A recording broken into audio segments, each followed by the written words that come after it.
toutes et à tous les jeunes, j'espère que vous allez bien. Aujourd'hui on se retrouve pour une nouvelle vidéo. Doctora va nous expliquer qu'est-ce qu'est une passe à l'aveugle.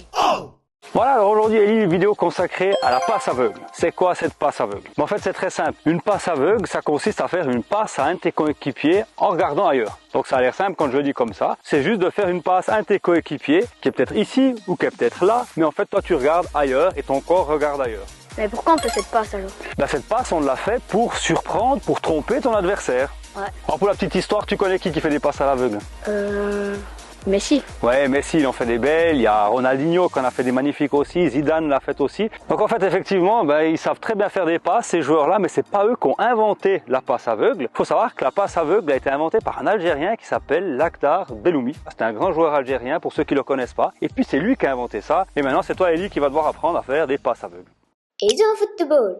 Voilà Ellie, alors pour faire une passe aveugle, j'ai relevé 4 éléments importants pour pouvoir bien exécuter ce mouvement. Le premier, on parlera de la conduite de balle. La conduite de balle, forcément, à ton âge maintenant, c'est quelque chose qui est acquis, mais elle est importante. Pourquoi? Parce que pour pouvoir exécuter ce mouvement, il faut se laisser une marge de manœuvre. Donc quand on conduira sa balle, quand on fait ça, on va pas pouvoir déclencher une passe aveugle si le ballon il est trop proche de toi. Et puis c'est la même chose si on le pousse un peu trop à un moment donné, ça va être difficile de tout d'un coup pouvoir surprendre l'adversaire en faisant une passe aveugle si elle est un peu trop loin. Donc on va dire qu'ici, il faut que maximum le ballon il soit à hauteur de ton bras, plus ou moins là. Là, ça te laisse une distance où tu peux encore décider de déclencher ta passe ou de continuer ta course ou autre. Mais ça te laisse cette marge de manœuvre pour éventuellement pouvoir faire cette passe. Le deuxième élément important, on l'a déjà vu dans d'autres vidéos, c'est l'importance de la prise d'information, de voir tout ce qu'il y a autour de toi. Et ça, c'est quelque chose qu'il faut travailler, mais c'est quelque chose qui a encore plus d'importance pour pouvoir déclencher ce genre de passe. Il faut savoir où sont tes coéquipiers, où sont tes adversaires, où est-ce que tu te situes sur le terrain et pourquoi tu as besoin de tout savoir ça. Parce qu'à un moment donné, tu vas pas le regarder le copain à qui tu vas passer la balle. Tu dois savoir où il est ton coéquipier. Parce que le problème, quand on prend pas l'information et puis qu'on n'a pas la tête levée pour faire ce genre de passe, l'adversaire il va juste voir une chose, c'est que le joueur il avance, les yeux fixés sur le ballon, l'effet de surprise il sera moindre, il n'y aura pas d'effet de surprise en faisant ça. Et tu peux pas me faire croire qu'en regardant le ballon, tu sais où sont tes adversaires. Donc il faut vraiment lever la tête, puis regarder ce qui se passe autour de soi. Et tu regarderas les grands joueurs quand ils font la passe aveugle, bien souvent ils ont la tête levée et justement ils induisent l'adversaire en erreur. Et il y en a même des qui font plus que ça, à la place de regarder l'adversaire comme ça, ils regardent même ailleurs en faisant comme ça. T'as déjà vu ces gens qui font cette passe? Ronaldo il l'a fait souvent, c'est comme ça. Troisième chose Ellie, il faut connaître les copains, il faut connaître ses coéquipiers, il faut connaître leurs courses, il faut connaître leurs appels, c'est d'accord? Parce que si tu fais une passe aveugle à n'importe qui puis qui sait pas qui va la recevoir, ça va pas aller. Et tes coéquipiers doivent te connaître toi aussi, ils doivent savoir que tu fais ce genre de passe. Parce que si tu fais ça pour la première fois dans un match puis qu'ils n'ont pas l'habitude de recevoir ce genre de passe, ils vont pas être prêts et puis ça va pas aller. Vous allez peut-être même perdre le ballon parce qu'ils s'attendaient pas à cette passe. Donc ça doit être aussi un peu pratiqué à l'entraînement. Et ça s'appelle les automatismes. C'est des mouvements de joueurs entre vous, vous devez vous connaître, vous devez savoir comment vous fonctionnez.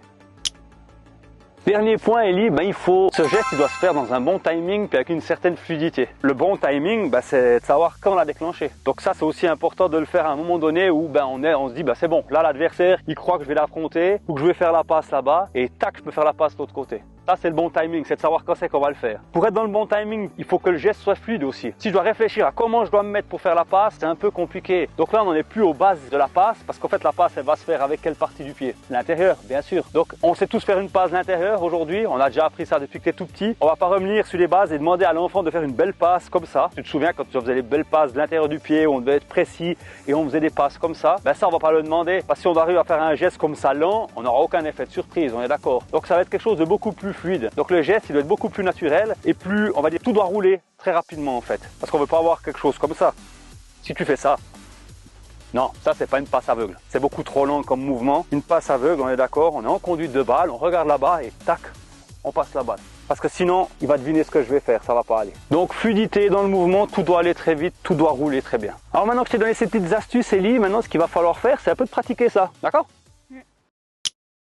J'ai essayé de chercher un exercice qui représentait un cas un peu de la réalité, où on pouvait vraiment faire travailler les enfants sur ces passes, on va dire, aveugles. J'ai pris une situation connue d'un match, c'est comme si le porteur du ballon avance, fixe l'adversaire et passe à un copain qui est sur le côté. Situation de jeu qu'on voit souvent. Alors des fois, on peut pas toujours jouer la profondeur, même si c'est correct. Des fois, le joueur, il a besoin de la recevoir dans les pieds, à cause de plein d'autres choses. Des fois, on n'est pas en position de prendre la profondeur non plus. Et souvent, on l'a pas dans les pieds, et le coéquipier, il est énervé, il est pas content. Donc cette situation de match, on va essayer de la chercher. Je vais vraiment essayer de te forcer à travailler à 90 degrés. Ça veut vraiment que tu courras le long de cette ligne vers ma direction, donc ça veut dire moi je suis le défenseur, j'essaie de prendre la balle, même si je vais juste jouer ça de manière fictive. Et quand tu arrives à la hauteur des deux cônes, le but c'est que tu vas essayer justement de faire une passe entre ces deux cônes. Et là ça te force vraiment à travailler les épaules et le regard dans cette direction, et la passe se fait dans l'autre direction. Donc là on travaille vraiment ce qu'on cherche aujourd'hui, une passe cachée, une passe on va dire aveugle, et là tu dois me surprendre. Donc on s'énerve pas au début, on y va tranquille, on s'habitue, et puis on surprend cet adversaire.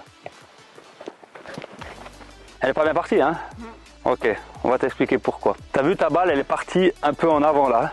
Elle n'est pas partie vraiment à l'opposé. Donc il y a deux possibilités pourquoi tu as fait ça. À mon avis, tu l'as tapé avec la partie avant de l'intérieur du pied là. Puis tu as vu, en plus, elle avait un peu fait des petits rebonds. Tu l'as pas vraiment bien prise avec l'intérieur du pied. Et pour ça, on en revient à ce que je te disais au début. Tu te souviens quand tu conduis la balle et puis que ton ballon colle dans les pieds, ça va être difficile de déclencher une passe, même une passe normale. Ça va être bien pour dribbler, pour pouvoir faire des mouvements proches de ton corps, mais pour faire une belle passe, ça va être difficile d'armer une belle passe quand le ballon est proche de tes pieds. Là, j'ai l'impression que c'était plus le contraire. Elle était peut-être un peu trop en avant au moment de faire la passe. Je pense que tu as décidé de la faire parce que tu sais que tu dois la faire, donc tu t'es mis en condition de la pousser un peu, et le problème, tu te souviens, je t'avais dit, il ne faudrait pas qu'elle soit trop éloignée la balle, pour te laisser cette marge de manœuvre, pour pouvoir dire, allez, soit je continue ma course, pour aller le dribbler, ou alors, non, je vais vraiment la passer au copain qui est juste là. Mais là, c'est déjà trop loin pour pouvoir la reprendre, parce que ce que tu dois faire, c'est d'aller couler le ballon, et puis tu peux plus que la taper avec l'avant du pied, et puis finalement, la balle, elle va partir plutôt comme ça, et pas tout droit comme ça. Et du moment où tu as décidé de le faire, on la pousse à peine un peu plus comme ça, elle nous reste plus dans les pieds, mais quand même pas trop pour pouvoir juste directement après enchaîner avec la passe. Puis c'est comme si tu continuais ta course, toi. Ouh, pas mal, c'était pas mal. Un peu trop près de toi, t'as vu? Pas mal. C'était mieux. Ah non.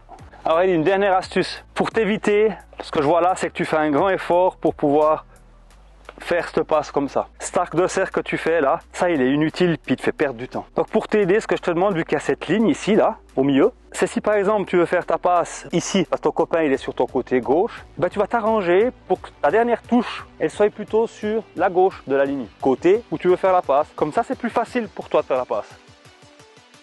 J'ai pas besoin de faire tout ce grand mouvement parce que finalement c'est dans ma course et mon pied d'appui est déjà dans la bonne position, j'ai pas besoin de devoir changer mon corps de direction, tout est bien. Et la même chose dans l'autre direction. Si je veux faire la passe à mon copain qui est sur ma droite, il y a toujours cette ligne là au milieu, ben je vais m'arranger sur la dernière touche de plutôt mettre le ballon de ce côté de la ligne, et comme ça c'est plus facile pour moi de faire la passe aussi ici. Donc pense à cette ligne, le ballon sur la dernière touche va un peu plus sur la gauche de la ligne, ce qui veut dire la gauche de ton corps pour faire la passe à gauche, et à l'inverse.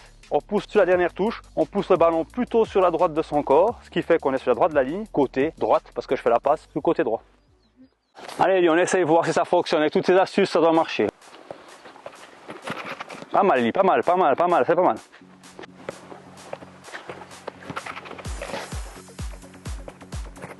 mal.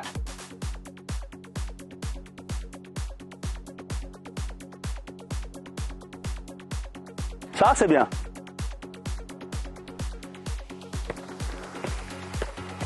Voilà.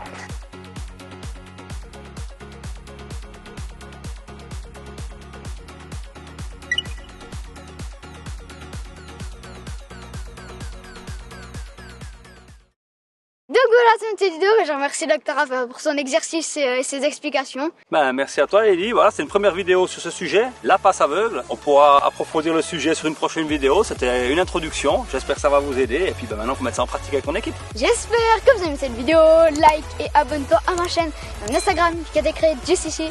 Et sur ce, ciao. Ciao. Ouh, Eli 0, la balle 1.